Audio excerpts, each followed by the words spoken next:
जाति जाति में जाति है जो केतन के पात, रैदास मनुष्य जुड़ ना सके जब तक जाति ना जात।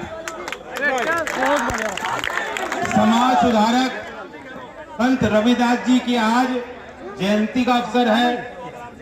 मैं आप सबको बधाई देता हूं और साथ ही बुलंदशहर के में पैदाइश करने वाले हमारे विजय सिंह पथिक नाम से प्रसिद्ध पत्रकार, स्वतंत्रता सेनानी, जिनके बाबा 1857 की लड़ाई में खुद शहीद हुए, आज उनकी भी जयंती है। मैं उनका नमन करता हूं। ये हमारे लोग हैं जो क्षेत्र से ताल्लुक रखते हैं और इस क्षेत्र का लंबा इतिहास है। 1857 की जिक्र मेरठ की धरती के संबंध में हमेशा ये किया जाता है कि यहाँ के गांव-गांव से लोग बागी हो गए थे। क्रांति की चिंगारी जो आपने यहाँ से वह लहर बन के पूरे देश में दौड़ी थी। ये आपका इतिहास रहा। और 1942 में भी स्वर्गीय चौधरी चरण सिंह जी ने इसी क्षेत्र में गांव-गांव में जाकर, मवाना में, हापुड़ में, गांव-गांव जाकर क्रांतिकारी संगठन को भी खड़ा किया था। तो ये गर्व का विषय है। कुछ ना कुछ तो ये क्रांति की भूमि में होगा, कुछ ना कुछ इस क्षेत्र के संस्कार होंगे। क्या संत रविदास जी आंदोलनजीवी नहीं थे? वे भी आंदोलनजीवी थे, जो देश को सुधारना चाहते थे, समाज को सुधारना चाहते थे। चौधरी चरण सिंह जी भी आंदोलनजीवी थे और शांतिपूर्वक बिना किसी हिंसा के आंदोलन कैसे रचा जाता है, वे बेहतरीन उदाहरण महात्मा गांधी जी ने जो पेश किया, वे भी आंदोलनजीवी थे।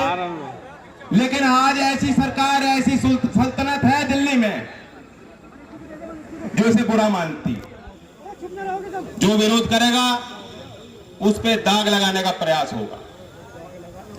आज इन पे कोई उपाय नहीं है, तो ये दोबारा जो इनके पैतरे हैं उनको अपना रहे हैं।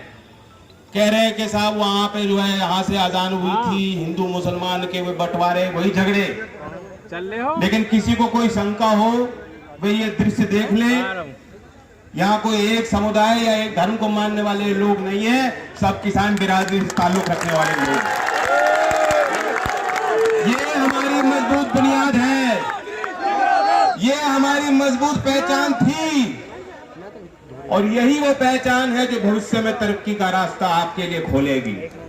तरक्की के रास्ते जो आपके लिए बंद किए गए, एक साधारण किसान के लिए जो संभावनाएं समाप्त कर दी गई, जो आज हमारा और आपका भविष्य अंधकार में डाल दिया गया है, उन ताकतों के विरुद्ध एक होकर लड़ने के लिए आप संघर्ष करने सामने आए हो। मैं आपकी कोटि कोटि वंदना करता हूं, धन्यवाद करता हूं। कोई छोटी लड़ाई नहीं है, ये कोई छोटी बात नहीं है। अभी एक उदाहरण आपके बीच में आया। पत्रकार का काम होता है निष्पक्ष लेखन। निष्पक्ष दुनिया में, समाज में क्या बात हो रही है, क्या चीज चल रही है, क्या भावना बन रही है, उसे दिखाना। पहले होते थे पत्रकार, आज बहुत कठिन है। ईमान बेच के, अपने धर्म को बेच के अगर कोई पत्रकारिता करता है तो ठीक, वरना अगर कोई कलम तोड़ देगा किसानों के लिए तो उसके कमर तोड़ने को सरकार जुट जाएगी। ये असलियत है। मनदीप पूनिया का नाम मैंने पहले भी सभाओं में लिया, पंचायतों में लिया, उदाहरण आपको दिया है, बताया उसके साथ एक नौजवान के साथ क्या हुआ। और सिर्फ इसलिए कि वो दिखाना चाहता था कि किसान एक तरफ है और सरकार का पूरा तंत्र दूसरी तरफ, इसलिए उसको दंड दिया गया। और आज भी यहाँ जो पत्रकार है रक्षित, उन्होंने अपनी बात बताई। मैं दो नाम आपके बीच में और पेश करना चाहता हूं।